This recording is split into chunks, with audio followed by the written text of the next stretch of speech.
সামাজিক যোগাযোগ মাধ্যম টুইটার বা বর্তমান এক্স থেকে সোমবার সকাল থেকে প্রায় সারাদিন বিচ্ছিন্ন ছিলেন মার্কিন ও ব্রিটিশ ব্যবহারকারীরা। শুধু যুক্তরাজ্য থেকে দুপুর পর্যন্ত সমস্যার কথা জানান ৮,০০০-এর বেশি মানুষ। যুক্তরাষ্ট্র থেকেও লাখো মানুষ এক্সের সংযোগ পাচ্ছিলেন না বলে জানায় প্ল্যাটফর্ম মনিটর ডাউন ডিটেক্টর।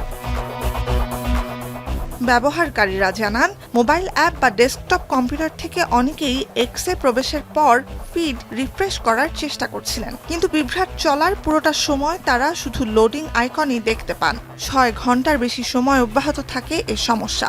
সন্ধ্যা পর্যন্তও দুর্ভোগ পোহান অনেক ব্যবহারকারী। বিভ্রাটের জন্য শক্তিশালী সাইবার হামলা এবং হামলার জন্য ইউক্রেনকে দায়ী করেন এক্সের প্রধান নির্বাহী Elon Musk. Well, we're not sure exactly what happened, but there was a massive cyber attack to try to bring down the X system with IP addresses originating in the Ukraine area. অভিযোগের পক্ষে কোনো তথ্য প্রমাণ তুলে ধরতে পারেননি Ukraine ও দেশটির president Volodymyr জেলেনস্কির সমালোচক এবং মার্কিন প্রেসিডেন্ট ডোনাল্ড ট্রাম্পের জ্যেষ্ঠ উপদেষ্টা মাস্ক।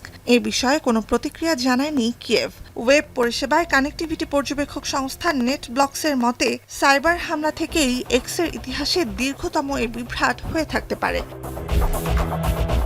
নুজহাত কামাল, এখন বিশ্ব।